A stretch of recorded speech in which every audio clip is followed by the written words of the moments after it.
Memang keren wapresku ini. Langsung membuka saluran untuk mendengarkan suara rakyat. Keren. Mas Gibran ini mau mendengarkan langsung suara rakyat. Tapi ada satu hal yang menggelitik dalam pikiranku. Mereka sudah lama menduduki di Gedung Hijau. Mereka mewakili suara rakyat katanya. Akan tetapi suara rakyat tidak pernah tersampaikan. Ayo teman-teman kita berpikir, apakah berfungsi instansi tersebut dilanjutkan yang tidak pernah menyalurkan suara rakyat? Ayo teman-teman kita kritik Gedung Hijau tersebut. Tenang Bapak Gibran, ada saya di sini. Kita nggak butuh orang-orang toksik seperti mereka. Walaupun foto Bapak tidak dipajang di gedung DPR, tapi tetap ada di rumah saya dan di hati kami. Teruslah membangun negeri tercinta kita ya.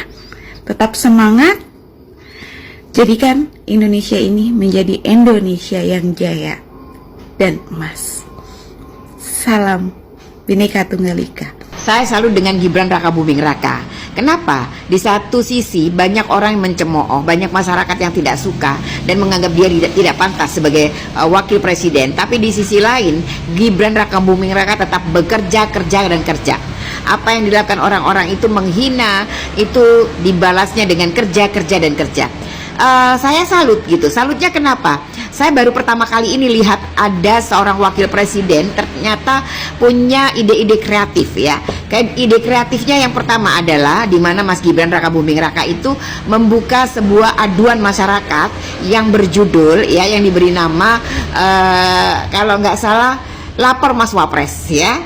Jadi saya ingat sebuah entertain atau acara di sebuah televisi yang berjudul Lapor Pak gitu ya.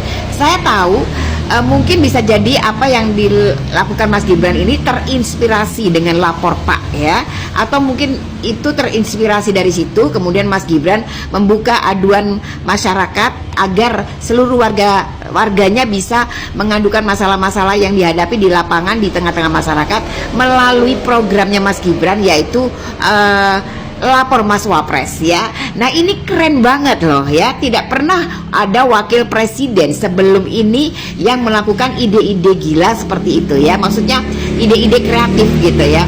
Saya nggak tahu ini adalah idenya Mas Gibran sendiri atau ada tim kreatif ya, atau ada tim kreatifnya, atau mungkin juga ini idenya Kaisang, karena Kaisang itu adiknya Gibran Rakabuming Raka itu orangnya kreatif, lucu, kocak tapi kreatif gitu ya.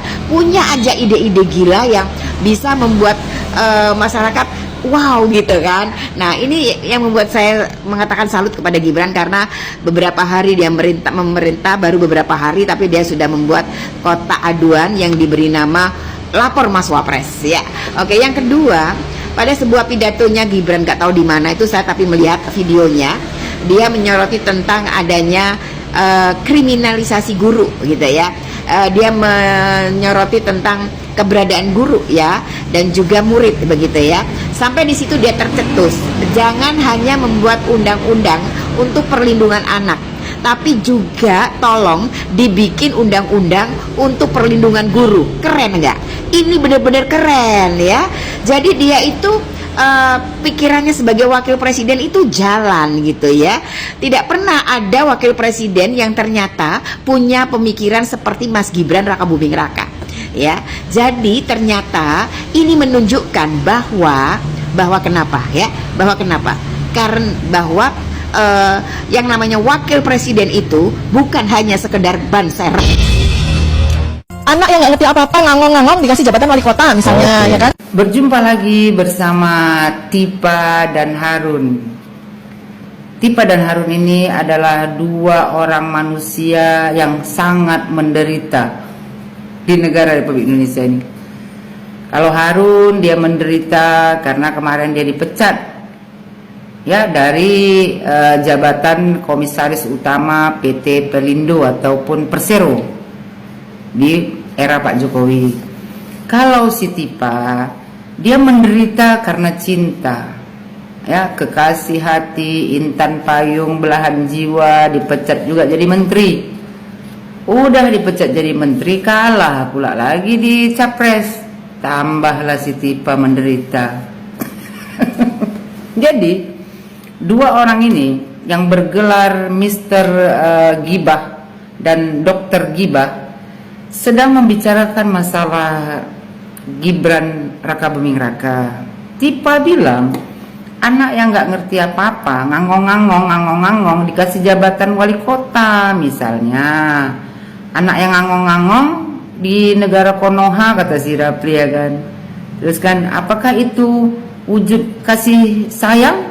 Kata Tipa, oh enggak, itu menjerumuskan, kata si Tipa. Itu jahat sama anak, kan? Terus si Rapli bilang, hei kalian yang mendukung pupu papa, ya kan, kalian sedang menyiksa dia. Rapli sambil ketawa. Dia bilang, Rapli, iya benar, tersiksa dia. Dia itu hanya pede kalau dia datang kemana-mana, ke gorong-gorong, ke terowongan. Tapi begitu sidang kabinet, itu hal yang paling dia benci. Terus dia bilang, Tipa, ya kan, stres banget itu, kata si Tipa, ya kan. Terus dibilang Tipa lagi, kan Tipa ini berharap beberapa bulan udah capek, udah bosan main-mainan jadi wapres dan mengundurkan diri daripada dimakzulkan, kata mereka berdua, ya kan? Rapli Harun, Tipa,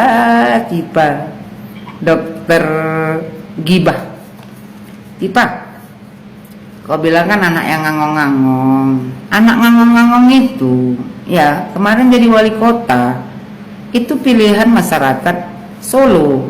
Dan kau tengok tuh, kan bagus Solo itu dibawa ke pemimpinan anak yang ngangong-ngangong itu, ya kan. Habis itu Tipa, ya, kau bilang itu, ya, itu bukan, apakah itu wujud kasih sayang orang? Enggak, itu menjerumuskan. Kenapa menjerumuskan? Kalau dia mampu menjadi wali kota, kok menjerumuskan? Ya baguslah, kita dukung dia jadi pemimpin karena dia punya bakat dari orang tuanya. Kau ini punya bakat menggibah nih dari siapa? Ya. Aduh. Rapli kan bilang tuh, ya kan, hei kalian yang mendukung pupu papa, ya kan, kalian sedang menyiksa dia. Sebenarnya yang tersiksa itu kau, Rapli. Kau tersiksa karena dipecat, ya kan, waktu kepemimpinan bapaknya. Bukan yang kau sebut pupu papa itu menderita.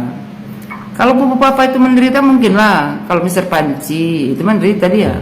Tapi kalau Gibran mana mungkin dia menderita? Buktinya jadi wakil presiden dia, kau yang menderita sama Tipa. Ya kan? Kau bilang dia lagi tersiksa. Yang tersiksa itu kalian berdua, tersiksa merana kalian berdua. Bukan Gibran. Gibran bahagia lah ya, jadi wakil presiden, cuy, nomor 2, orang nomor 2 di Indonesia. Sementara kalian jadi apa? Jadi tukang gibah. Kau bilang kemana? Dia datang kemana-mana, ke gorong-gorong, ya kan, ke terowongan. Tapi kan kalau sidang kabinet itu hal yang paling dia benci. Kau nih Rapli, orang kerja, ya turunlah ke lapangan, ke gorong-gorong, ngecek, ke terowongan, ngecek pembangunan, meninjau kapan selesainya, gimana pembangunannya. Itu namanya kerja. Yang nggak punya kerja itu kalian berdua. Kerja kalian cuma menggibah. Orang yang ke terowongan, kau yang kepanasan. Karena kau nggak ada lagi jabatan. Jadi kau mau kemana? Paksalah duduk aja kan. Broadcastnya, panggillah semua yang bengak-bengak yang pembenci Pak Jokowi, ya kan. Menggibahlah kalian. Kalau Gibran dia kerja. Udah gitu si Tipa lagi bilang, ya Tipa ini minta tuh beberapa bulan udah capek. Udah bosan main-mainan jadi wapres. Tipa, Dokter Gibah, kau pikir jadi wapres itu main-main? Masyarakat rakyat Indonesia yang memilihnya. Mana ada pekerjaan yang main-main? Pekerjaan yang main-main itu kayak pekerjaan kau lah. Gelar dokter, tapi Dokter Gibah, itu baru main-main. Ya kan, sambil bercanda-canda kau sama Rapli Harun sama-sama orang yang paling menderita di Indonesia. Itu baru kalian main-main. Tapi kalau Wapres Gibran mana ada main-main? Buktinya dia kerja. Jadi tipe sama kau, Rapli, Mr. and Mrs. Gibah, ya, terkenal di Indonesia. Buat kalian berdua ini selamat, ya. Kalian akan lebih menderita lagi melihat Gibran selama 5 tahun ini menjadi wakil presiden. Ya, persiapkan mental. Jangan sampai nanti kalian datang Pak Purnomo, ya kan? Gara-gara stres kalian mikirkannya 5 tahun, bah. Gibran bakal jadi Gibran tuh 5 tahun jadi orang nomor 2, sementara kalian benci kalian sama Gibran. Jadi kusarankan kalian lagi selamat menikmati masa penderitaan 5 tahun melihat Gibran Raka Buming Raka sebagai wakil presiden. Ngomong-ngomong Rapli, itu Konoha itu yang ada di Naruto apa yang mana Rapli? Ya, tobatlah kalian berdua nih ya.